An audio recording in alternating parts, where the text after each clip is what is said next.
என்னோட பேசிக் கொஸ்டினே வந்து கடந்த முறை 2021 76.06% ஓட்டு டர்ன் அவுட் ஆயிருக்கு. இந்த முறை 2026 85.15%.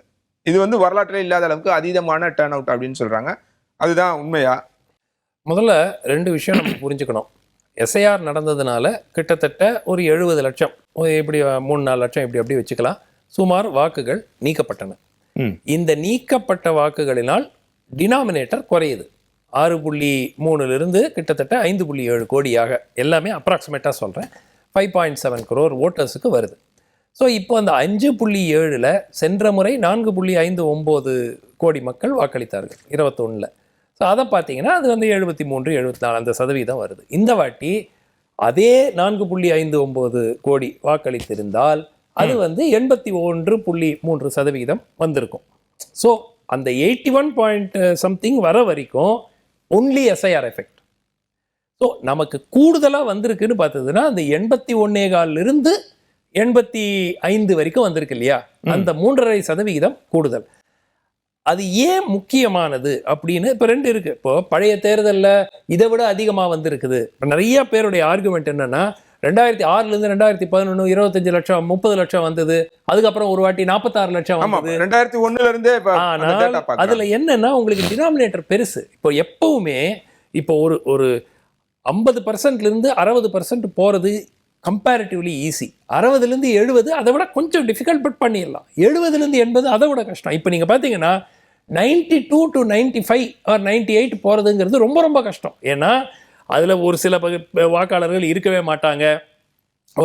எஸ்ஐஆரில் இப்போ என்னதான் பர்ஃபெக்டாக இருந்தாலும் ஒரு 3-4% குளறுபடி இருக்கத்தான் செய்யும். ஸோ இதெல்லாம் இருக்கிற காரணத்தினால உங்களுக்கு the higher you go, the more difficult to add voters.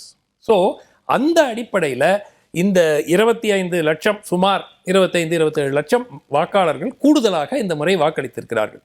So அது வந்து டோட்டலி இன்சிக்னிஃபிகண்டா என்றால் இல்லை. ஏன்னா நம்ம அசியூம் பண்ண வேண்டியது போன வாட்டி வந்த எல்லாரும் ஓட்டு போட்டாங்க. எல்லாரும்னா not the same person, but போன வாட்டி வந்திருக்கிற எண்ணிக்கையும் வாக்களித்திருக்கிறார்கள். அதை தாண்டியும் 25 லட்சம். இதில் என்ன டிஃபரன்ஸ்னா மொத்தமாக இருக்கிறதே மீதி. இப்போ 4.86 கோடி வாக்காளர்கள் அளித்திருக்கிறார்கள்னா மொத்தமாக இருக்கிறதே மீதி 84 லட்சம் தான். ஆமாம். ஸோ இப்போ வந்து உங்களுக்கு 93% வந்துருச்சுன்னு வச்சுங்க, 5.25 கோடி 5.2 கோடி வந்துருச்சுன்னு வச்சுங்க. அதுக்கு மேலே உங்களுக்கு அடுத்த எலெக்ஷனில் கொண்டு போகிறது ரொம்ப கஷ்டம். ஏன்னா இருக்கிற மீதி டினாமினேட்டர் உங்களுக்கு கம்மி ஆகுது இல்லை. மீதி இருக்கிறது 30 லட்சமோ 40 லட்சம் வாக்காளர்கள் தான் இருப்பாங்க. இப்போ இதை வழக்கமான ட்ரெண்டாக பார்க்க முடியாது. இப்போ ஒவ்வொரு எலெக்ஷன்லையுமே வந்து போன 2001 வந்து 48 லட்சம் வாக்குகள் இல்லை. வழக்கமான ட்ரெண்டை விட நான் இதுக்கு ஒரு ஸ்லைட் இம்பார்ட்டன்ஸ், பிகாஸ் இது கிரேடியன்ட். அதாவது தரையிலிருந்து ஒரு ஸ்லைட்டாக ஏறுறது ஈஸி, ஆனால் ஏற்கனவே ஒரு ஸ்டீப் ஹைட் இருக்குது, அங்கிருந்து இன்னும் மேலே ஏறுறதுங்கிறது கொஞ்சம் கஷ்டம். அதனால இது வந்து ஒரு ரெவல்யூஷனரி டர்ன் அவுட்டுன்னு சொல்லலை.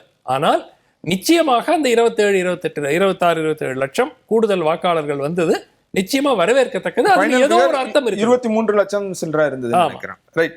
இது உங்களோட முதல் கருத்து. இல்ல, ஃபர்ஸ்ட் ஒரே ஒரு பாயிண்ட். ஃபைனல் டாலிங்கிறது தேர்தல் ஆணையம் எப்போ கொடுப்பாங்கன்னு தெரியல. ஏன்னா நம்ம எல்லாமே வந்து பழைய டர்ன் அவுட் வச்சு 82%னா அதுல இருந்து நம்ம மல்டிப்ளை பண்ணி இவ்வளவு வாக்குகள் வந்திருக்குன்னு நமக்கு ஒரு கணிக்கிறோம். பட் பல முறை நம்ம பார்த்திருக்கோம் 3 நாள் கழிச்சு 2 நாள் கழிச்சு ஒரு ஃபைனல் டாலி அப்படின்னு ஒரு தேர்தல் ஆணையம் கொடுக்கறதுக்கு வாய்ப்பு இருக்கிறது. ஸோ அந்த ஃபிகர் என்னங்கிறது பார்க்கணும். அதுவும் வெயிட் பண்ணி தான் பார்க்கணும்.